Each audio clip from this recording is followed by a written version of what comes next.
तथा जनसङ्ख्या मन्त्रालयको कोभिड-19 सम्बन्धी नियमित प्रेस ब्रिफिङमा स्वागत छ। म प्राध्यापक डाक्टर जागेश्वर गौतम। हामी हरेक दिन जस्तै आज पनि नेपालमा कोभिड-19 को राष्ट्रिय अद्यावधिक विवरण नेशनल अपडेटका साथ उपस्थित भएका छौं। आज हामीले खानेपानी मन्त्रालयका सहसचिव रमाकान्त दुवाडीलाई निम्त्याएका छौं। हामीलाई सांकेतिक भाषामा दिनेश श्रेष्ठले साथ दिइरहनु भएको छ। विश्वमा आजसम्मको तथ्याङ्क हेर्दा 3,35,57,959 जना व्यक्तिहरू कोभिड-19 बाट संक्रमित हुनुभएको छ भने निको हुनेको संख्या 2,48,82,186 रहेको छ।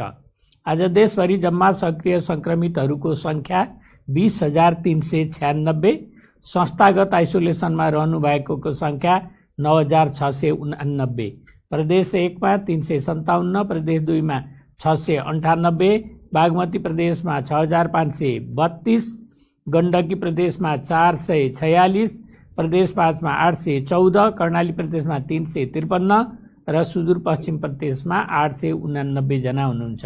यसैगरी होम आइसोलेसनमा रहनुभएकाको संख्या प्रदेश 1 मा 1,371, प्रदेश 2 मा 622, बागमतीमा 6,447, गण्डकी प्रदेशमा 489, प्रदेश 5 मा 1,390, कर्णाली प्रदेशमा 242, सुदूरपश्चिम प्रदेशमा 146 गरी जम्मा 10,707 जना हुनुहुन्छ।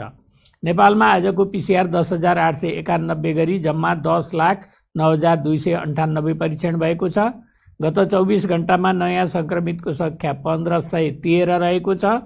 आज काठमाडौँ उपत्यकामा संक्रमितको संख्या काठमाडौँमा 447, भक्तपुरमा 73 र ललितपुरमा 114 गरी जम्मा 934 छ।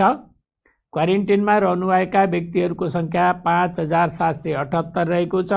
प्रदेश अनुसार प्रदेश 1 मा 641, प्रदेश 2 मा 222, बागमती प्रदेशमा 549, गण्डकी प्रदेशमा 641, प्रदेश 5 मा 1,313, कर्णाली प्रदेशमा 674 र सुदूरपश्चिम प्रदेशमा 1,738 जना हुनुहुन्छ। कोभिड-19 बाट संक्रमण मुक्त भई गत 24 घण्टामा डिस्चार्ज हुनुहुनेहरू जम्मा 731 जना हुनुहुन्छ। आजसम्म डिस्चार्ज हुनेको संख्या 55,371 छ। प्रदेश अनुसार प्रदेश 1 बाट 5,070, 2 बाट 13,563, बागमती प्रदेशबाट 15,311, गण्डकी प्रदेशबाट 3,293, प्रदेश 5 बाट 8,571, कर्णाली प्रदेशबाट 2,865 र सुदूरपश्चिम प्रदेशबाट 6,698 जना हुनुहुन्छ।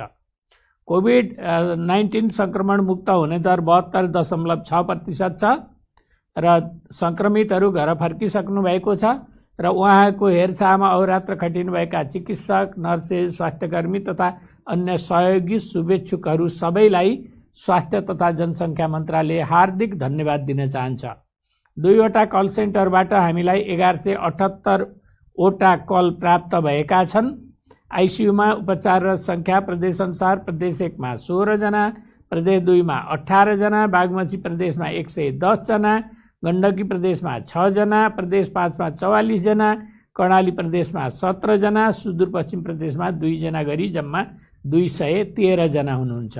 भेन्टिलेटरमा उपचाररत संख्या प्रदेश अनुसार प्रदेश 1 मा 5 जना, बागमती प्रदेशमा 26, प्रदेश 5 मा 2 जना, सुदूरपश्चिम प्रदेशमा 1 जना गरी जम्मा 34 जना हुनुहुन्छ। 500 भन्दा बढी सक्रिय संक्रमित संख्या रहेको जिल्ला मोरङ, सिराहा, ललितपुर, काठमाडौँ, चितवन, भक्तपुर र रूपन्देही रहेका छन्। 0 संक्रमित भएका जिल्लामा मनाङ, मुस्ताङ, डोल्पा, हुम्ला र मुगु रहेका छन्। अब म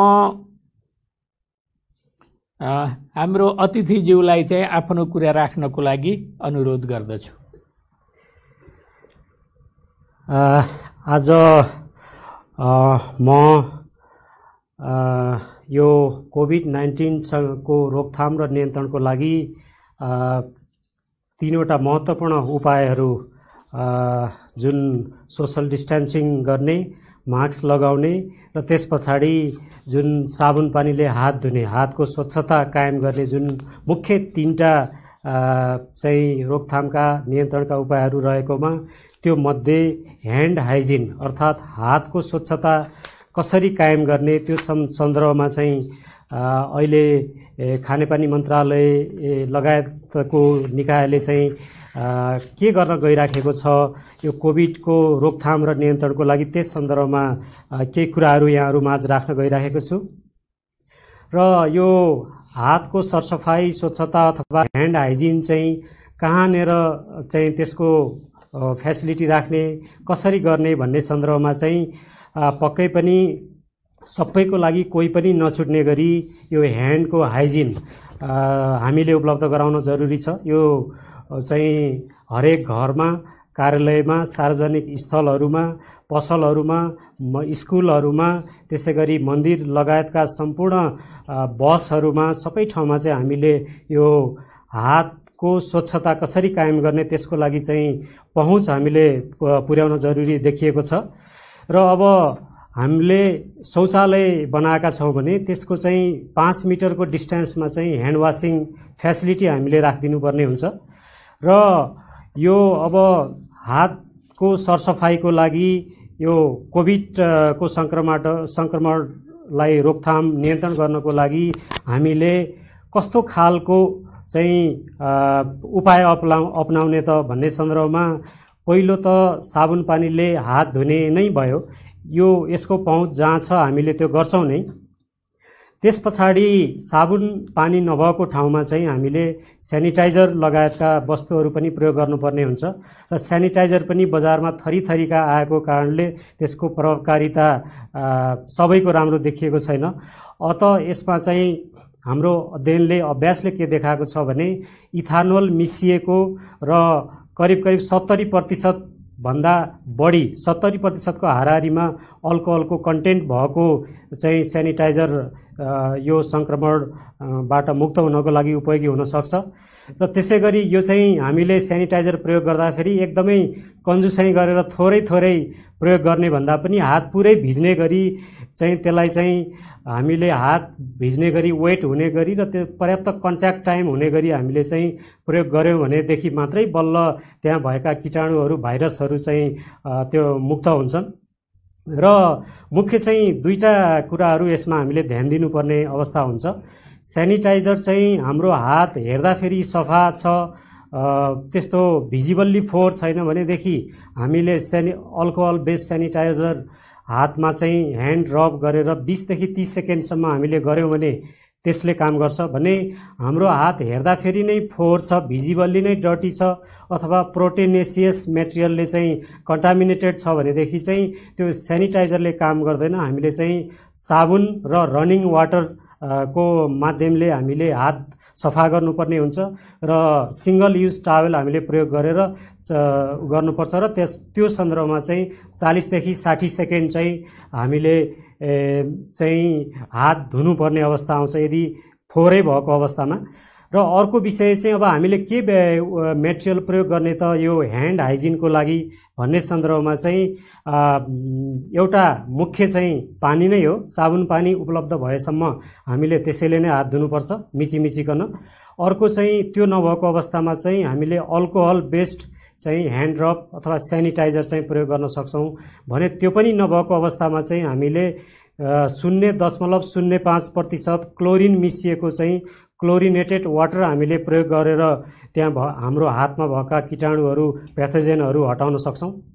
र गाउँघरमा दूरदराजमा ती वस्तुहरू पनि नभएको अवस्थामा हामीले खरानी प्रयोग गरेर पनि जसको चाहिँ पीएच अलि धेरै हुन्छ र त्यो खरानी हामीले राम्रोसँग चाहिँ प्रयोग गर्दाखेरि हातमा लगाएर पानीले धुँदाखेरि पनि धेरै चाहिँ प्याथोजेनहरू कीटाणुहरू चाहिँ हाम्रो हातबाट नष्ट हुन्छ। भने हामीले चाहिँ अरू केही पनि वस्तु नभएको अवस्थामा पनि पानीले मात्रै हामीले हात धोयौं भने पनि कमसेकम 80% जति चाहिँ हाम्रो हातमा भएका फोहोरहरू कीटाणुहरू चाहिँ नष्ट हुने अवस्था हुन्छ। अब यो पानीको सन्दर्भमा चाहिँ कस्तो खालको पानी हामीले यो हात धुनको लागि प्रयोग गर्नुपर्छ त भन्दा हामीले पिउनको लागि योग्य भनेर जुन ड्रिंकिङ वाटर क्वालिटी स्ट्यान्डर्ड छ त्यो अनुसारको पानी हामीलाई जरुरी पर्दैन। नर्मल पानी ठिक्कको पानी हुँदाखेरि पनि हामीलाई इफेक्टिभै हुन्छ साबुन पानीले मिचिकन हात धोयो भने। र सामान्यतया एक व्यक्तिले अब हातमा भएको फिकल कन्टामिनेसनहरू हटाउनको लागि आधा लिटरदेखि 2 लिटरको पानी चाहिँ एक पटकको ह्यान्ड वासिङमा चाहिँ त्यो खर्च हुन जान्छ। र अब अहिले अभ्यासमा पनि आइराखेको छ र सकेसम्म चाहिँ यो हातको माध्यमले चाहिँ यो कोभिडको सङ्क्रमण चाहिँ बढ्ने हरेक अवस्थामा चाहिँ हामीले हात चाहिँ एउटा लिङ्क ट्रान्समिसनको लिङ्क भएको कारणले गर्दाखेरि हातको सरसफाइको लागि जुन हामीले धाराहरू प्रयोग गर्छौँ अथवा साबुनको डिस्पेन्सरहरू हामीले राख्छौँ तिनीहरू चाहिँ सकेसम्म सेन्सरले काम गर्ने छ भने हाम्रो हात सम्पर्कमै आउँदैन। अरूले छोएको ठाउँमा पनि हामीले नछोयो भनेदेखि सङ्क्रमण कम हुन्छ भने अहिले चाहिँ यो खुट्टाले थिचेर चाहिँ प्रयोग गर्न मिल्ने साबुनहरू चाहिँ डिस्पेन्स गर्न मिल्ने टाइपको फुट अपरेटेड पम्प पनि हामीले प्रयोग गर्न सक्छौँ। त्यसै गरी धाराहरूको ह्यान्डल हामीले अलिकति लामो अलि ठुलो राख्यो भनेदेखि चाहिँ हामी कुइनाले पनि त्यसलाई चाहिँ चलाउन सक्छौँ, हातै हामीले लगाउनु पनि पर्दैन। र अब यो साबुनको जुन हामीले हात धुनको लागि साबुन प्रयोग गर्छौँ त्यो साबुन प्रयोग गर्ने सन्दर्भमा चाहिँ हामीले सेन्सरले अथवा चाहिँ जुन कुइनाले हामीले प्रयोग गर्न त्यसलाई युज गर्न सक्ने गरी हामीले राख्न सक्दा राम्रो। र साबुनलाई चाहिँ हामीले अलि त्यो एउटा जाली जस्तो भाँडामा सोप डिसमा चाहिँ ओइल ड्रेन हुने गरी पानी नजम्ने गरी राखियो भने त्यसले राम्रोसँग काम गर्छ। र हात धोइसकेपछि साबुन पानीले हात धोइसकेपछि हातलाई राम्रोसँग ड्राई गर्ने सुक्खा बनाउने कुरा पनि एकदमै महत्त्वपूर्ण छ। र त्यो चाहिँ सकेसम्म पेपर टावेल युज गर्ने र त्यसलाई चाहिँ डस्टबिनमा त्यसलाई राख्न हामीले सक्छौँ। त्यो छैन भने हामीले हावामा चाहिँ त्यसलाई सुकाएर प्रयोग गर्न पर्ने हुन्छ। र अब यसै सन्दर्भमा चाहिँ आज हामी विशेष दिनमा पनि छौँ। ठ्याक्कै 1 वर्ष पहिले नेपाललाई सम्माननीय प्रधानमन्त्री केपी शर्मा ओलीज्यूको प्रमुख आतिथ्यतामा खुला दिशामुक्त राष्ट्र हामीले घोषणा गरेको दिन हो 2076 साल असोज 13 गते। र यो उपलब्धि हासिल हुँदै गर्दाखेरि हामीले खुला दिशामुक्त अवस्था पश्चात जुन एउटा पूर्ण सरसफाइ अग्रसर नेपाल घोषणा गर्ने पनि त्यो दिन काम भएको थियो। र पूर्ण सरसफाइयुक्त नेपाल बनाउनको लागि हामीले एउटा महत्त्वपूर्ण कुरा भनेको यो साबुन पानीले हात धुने विभिन्न चरणमा हामी जब जोखिममा हुन्छौँ त्यो बेला चाहिँ साबुन पानीले हात धुने कुरा एकदमै महत्त्वपूर्ण साबित भएको छ।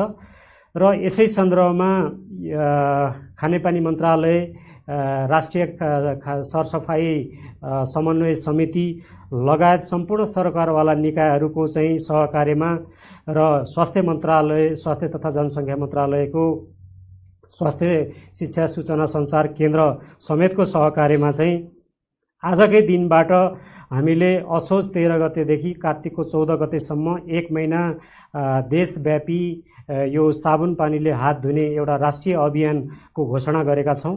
र सबैको लागि ह्यान्ड हाइजिन कसरी इन्स्योर गर्न सकिन्छ, कसरी पुरा गर्न सकिन्छ भन्ने सन्दर्भमा चाहिँ बढीभन्दा बढी यो विषयलाई प्रचार प्रसार गर्ने र हाम्रो नियमित रूपमा अक्टोबर 15मा चाहिँ विश्व हात धुने दिवस पनि पर्छ।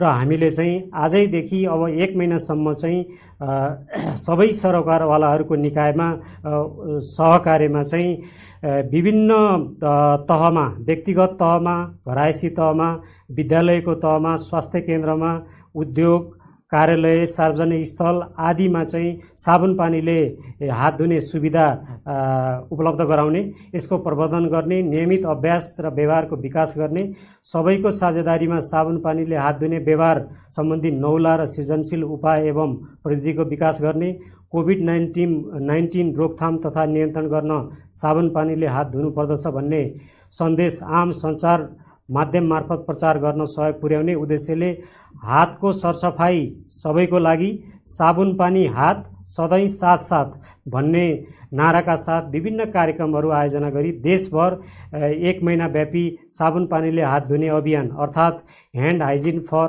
अल सञ्चालन गर्न लागिएकोले तीनै तहको सरकार, सबै सरकारवाला निकाय, निजी क्षेत्र, सामुदायिक संस्था, उपभोक्ता समितिहरू, सर्वसाधारण, आम सञ्चार लगायत सबैमा उक्त उद्देश्य अनुरूप आफ्नो तह र क्षेत्रमा उपलब्ध स्रोत र साधन एवं सञ्जालको उपयोग गरी साबुन पानीले हात धुने क्रियाकलाप गराई यो कोभिड-19 को संक्रमणको रोकथाम र नियन्त्रणको लागि सघाउ पुर्याउने यस अभियानलाई सफल पारिदिनु हुन म हार्दिक आग्रह गर्न चाहन्छु।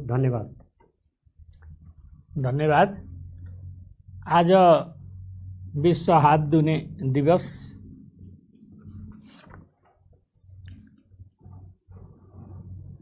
कोरोना संक्रमण र रोकथामको प्रभावकारी स्वास्थ्य सुरक्षाका 3 उपायहरूमध्ये हातको सफाई पनि एक प्रमुख उपाय हो। हातको सफाईले आफूलाई कोरोना संक्रमण लाग्न र अरूलाई संक्रमण हुनबाट जोगाउँछ। कोरोना र अन्य सरुवा रोगबाट बच्न संक्रमण जोखिम भएका ठाउँहरू जस्तै कार्यालय, अस्पताल, विद्यालय, उद्योग, कल कारखाना, सपिङ मल, सिनेमाघरका साथै मानिसहरूको भेटघाट जमघट हुने ठाउँहरूमा हात धुने स्थानको व्यवस्था गरी नियमित रूपमा हात धुने व्यवहार प्रवर्धन गर्न र गराउन जरुरी छ। साबुन पानीले हात धुने बानीको विकास नगरेसम्म कोरोना लगायतका झाडा पखाला, हैजा, जन्डिस जस्ता सरुवा रोगहरूबाट आफू बच्न र अरूलाई बचाउन असम्भव प्राय हुन्छ। साबुन पानीले मिची हात धोएमा श्वास प्रश्वासजन्य संक्रमण 23%, निमोनिया संक्रमण 50% र झाडा पखाला 48% सम्मले कमी ल्याउने अध्ययनहरूले देखाएको छ। साथै बेला बेलामा साबुन पानीले हात धुनाले मात्र पनि कोरोना भाइरसको संक्रमणमा 36% सम्म कमी ल्याउने एक अध्ययनले देखाएको छ। विगत केही महिना अगाडि मात्र नेपालमा देखिएको कोरोना संक्रमण निरन्तर बढ्दै गएको हामी सबैले देखेकै छौं। यसको रोकथाम मात्रै हामीसँग छ। रोकथाम पनि कुनै पनि माध्यम भएका भाइरस, थुक्का छिट्टा हातको माध्यमले नाकमा परेर संक्रमण हुन नदिन हातको सरसफाई, मास्क र भौतिक दूरीले मात्रै सम्भव छ। त्यसमा पनि हातको सरसफाईले धेरै हदसम्म भाइरस एक सतहबाट हामीमा संक्रमण हुन धेरै नै रोक्दछ। नेपाल सरकारले अन्य साझेदारी संस्थाका साथै सर्वसाधारणहरूको सहयोग र सहकार्यमा खुला दिशामुक्त अभियान सञ्चालन गरी शौचालय बनाउने र साबुन पानीले हात धुने बानीको प्रवर्धन सन् 2019मा नेपाललाई नै खुला दिशामुक्त देशको घोषणा गरिसकेको अवस्था छ। कोरोना संक्रमण पश्चात धेरै जसो व्यक्तिहरूमा हात धुने ज्ञान र अभ्यासमा वृद्धि भएको छ र यसले बानीलाई निरन्तरता दिन सबै व्यक्ति तथा संस्थाहरूले आफ्नो तह र तबकाबाट भएका प्रयास र प्रवर्धनहरू प्रशंसनीय छन्। विश्व हात धुने दिवस हरेक वर्ष 15 अक्टोबरको दिन संसारभरि मनाउने गरिएको छ। यो वर्ष हातको सफाई सबैका लागि भन्ने नारा साथ विश्वभर यो दिवस मनाइँदैछ। कोरोना संक्रमणको विश्वव्यापी महामारीको बेलामा हात धुने दिवसको सान्दर्भिकता अझै बढेको छ। नेपाल सरकारले साबुन पानीले हात धुने बानीलाई थप प्रवर्धन गर्ने कार्यलाई निरन्तरता दिन नेपाल खुला दिशामुक्त देश घोषणा भएको आज सेप्टेम्बर 29 देखि अक्टोबर 30 सम्म विभिन्न कार्यक्रम गरी महिनाभरि नै प्रवर्धन गर्नेछ। जोखिमपूर्ण अवस्थाहरूमा जस्तै बाहिरबाट घर फर्किएपछि, चर्पी प्रयोग गरेपछि, बालबालिकाको दिशा धोएपछि, हातले मुख छोपी खोकी वा हाच्छिउँ गरेपछि, हात फोहोर भएको शंका लाग्न साथ खाना बनाउनु, खानु र खुवाउनु अगाडि, अनुहार, नाकमुख, आँखा छोइसकेपछि हात धुने व्यवहारलाई जीवनभर अभ्यासको रूपमा विकास गर्न आवश्यक छ। साबुन पानीले हात धुने यो महिनाव्यापी अभियानमा आफ्नो क्षेत्रबाट सक्दो सहयोग गरी हात धुने स्थानको स्थापना, व्यवस्थापन र हात धुने व्यवहारलाई निरन्तरता दिनुहुन हार्दिक अपील गर्दछु। यसको साथै उचित तरिकाले अनिवार्य मास्कको प्रयोग गर्ने र अर्को व्यक्तिबाट कम्तीमा 2 मिटर दूरी कायम राख्ने गरौँ। यो छ। यसपछि म काठमाडौँ उपत्यकामा संक्रमण बढिरहेको कुरा मैले अगाडि नै प्रश्न पारेको थिएँ। काठमाडौँ उपत्यका, मोरङ र रूपन्देहीमा आज धेरै संक्रमितहरू भेटिनु भएको छ। यही सिलसिलामा सार्वजनिक सेवा दिने संस्थाहरू, सरकारी, गैर सरकारी, निजी र भिडभाड हुने स्थानहरूमा चाहिँ जस्तै नेपाल सरकारका कार्यालयहरू, विद्युत प्राधिकरण, खानेपानी, मालपोत कार्यालय, टेलिकम, बैंक र वित्तीय संस्थाहरू, सपिङ मल, तरकारी बजार, बसका टिकट काउन्टरहरू, रेस्टुरेन्ट, प्रतीक्षालयहरू, ओडा कार्यालयहरू, अस्पताल र ब्यारेक यी ठाउँमा जनस्वास्थ्यका मापदण्डहरू फलो नभएको भेटिएको छ र यसले संक्रमणलाई झन बढाएको छ। हामीले संक्रमितहरूलाई विश्लेषण गरी हेर्दा स्वास्थ्य संस्थाहरू, ब्यारेकहरू र भिडभाड हुने स्थानहरू, बैंक, वित्तीय संस्थाहरू, तरकारी बजारहरूमा कोभिड-19 को संक्रमण बढेको पाइएको छ र यी ठाउँबाट संक्रमण एक ठाउँबाट अर्को ठाउँमा, एक व्यक्तिबाट अर्को व्यक्तिमा सरिरहेको छ। त्यसकारण अनिवार्य रूपमा हात धुने व्यवस्था मिलाउनु हुन, यी सबै संस्थाहरूमा अनिवार्य रूपले हात धुने व्यवस्था मिलाउन, 2 मिटरको दूरी कायम गरी काम गर्ने वातावरण मिलाउन, मास्कको अनिवार्य प्रयोग गर्न र गराउन स्वास्थ्य तथा जनसङ्ख्या मन्त्रालय विनम्रतापूर्वक अनुरोध गर्दछ। र यसो नगरेको खण्डमा हामीलाई संक्रमण बढ्दै गएर ठूलो समस्या आइपर्ने पनि म यहाँहरूलाई जानकारी गराउन चाहन्छु। यसका साथै केही हप्ता अगाडि स्वास्थ्य तथा जनसङ्ख्या मन्त्रालय, नेपाल स्काउट, हिसान, युनिसेफ लगायत त्यसमा इनफ इज इनफ पनि हुनुहुन्थ्यो, सबैले हामीले एउटा चाहिँ मुभ गरेका थियौँ, एउटा कार्यक्रम गरेका थियौँ 2 हप्तासम्म। त्यो कार्यक्रम गर्दाको भिडियो सन्देशमूलक छ र यो र अरू 2टा सन्देशमूलक भिडियोहरू राख्दै आज यो कोरोना सम्बन्धी राष्ट्रिय अद्यावधिक विवरण, नेशनल अपडेट यहीँनिर सकिन्छ। सबैलाई धन्यवाद, नमस्कार। विश्वभर फैलिएको कोरोना भाइरस महामारीको पहिलो संक्रमण नेपालमा सन् 2020 जनवरी 24 मा देखिएको थियो। अहिले त संक्रमितको संख्या नै 60,000 नागिसकेको छ। एक अर्को बीचमा कम्तीमा 2 मिटर दूरी कायम गरेर बस्ने, घर बाहिर निस्किँदा नाक मुख छोपिने गरी अनिवार्य मास्क लगाउने र बेला बेलामा साबुन पानीले कम्तीमा 20 सेकेन्ड हात धुने 3 मुख्य व्यवहारहरू कोरोना भाइरसको संक्रमणबाट बच्ने प्रभावकारी स्वास्थ्य सुरक्षाका उपाय प्रमाणित भइसकेको छ। कोरोना भाइरस श्वास-प्रश्वासको माध्यमबाट सर्छ। कोरोनाबाट बच्न यी उपाय अपनाउने बारे सर्वसाधारण नै जानकारी दिन नेपाल सरकारका साथै विभिन्न संघ संस्थाहरूले रेडियो, टेलिभिजन, मोबाइल फोन, पत्र पत्रिका, अनलाइन, माइकिङ, घरभेट जस्ता सञ्चारका माध्यमहरूको प्रयोग गरिरहेका छन् र साथै यी सुरक्षाका उपायलाई कडाइका साथ व्यवहारमा लागू गर्न पनि आग्रह गर्दै आइरहेका छन्। यिनै अथक प्रयासकै कारण आज कोरोना भाइरस र यसबाट बच्ने उपायहरूको बारे देशका करिब 90% भन्दा बढी मानिसमा जानकारी पुगेको विभिन्न अध्ययनहरूले देखाएका छन्।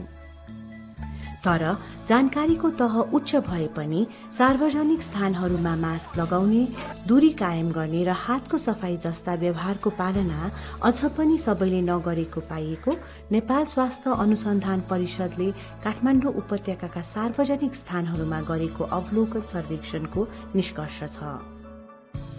सो सर्वेक्षणका अनुसार 10 जना मध्ये 7 जनाले मात्र घरबाट निस्किँदा मास्क लगाउने गरेको पाइयो।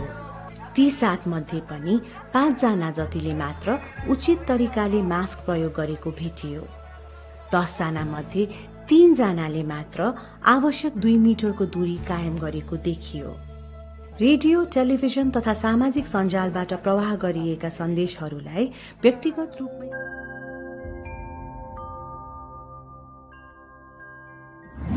नमस्कार। थर्मल स्क्यानरले व्यक्तिमा ज्वरो भएको वा नभएको कुरा पत्ता लगाउन मात्र सहयोग गर्दछ। यसले मानिसमा कोभिड-19 को संक्रमण रहेको वा नरहेको तथ्य पत्ता लगाउन सक्दैन, किनभने ज्वरो, मलेरिया, डेङ्गु जस्ता अन्य विविध कारणले पनि आएको हुन सक्छ। यदि तपाईलाई ज्वरो आएको छ र मलेरिया वा डेङ्गु भएको स्थानमा बसोबास गर्नुहुन्छ भने स्वास्थ्य कर्मीहरूलाई सम्पर्क गर्नुपर्ने हुन्छ।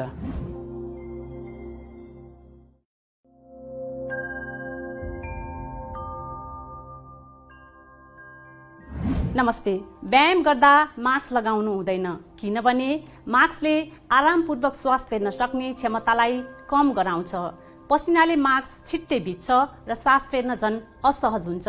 यसले भाइरसको संक्रमण, वृद्धि र फैलावटलाई बढाउँछ। व्यायामको समयमा कोभिड-19 रोकथामको महत्त्वपूर्ण उपाय भनेको अरूबाट कम्तीमा 2 मिटरको भौतिक दूरी कायम गर्नु हो।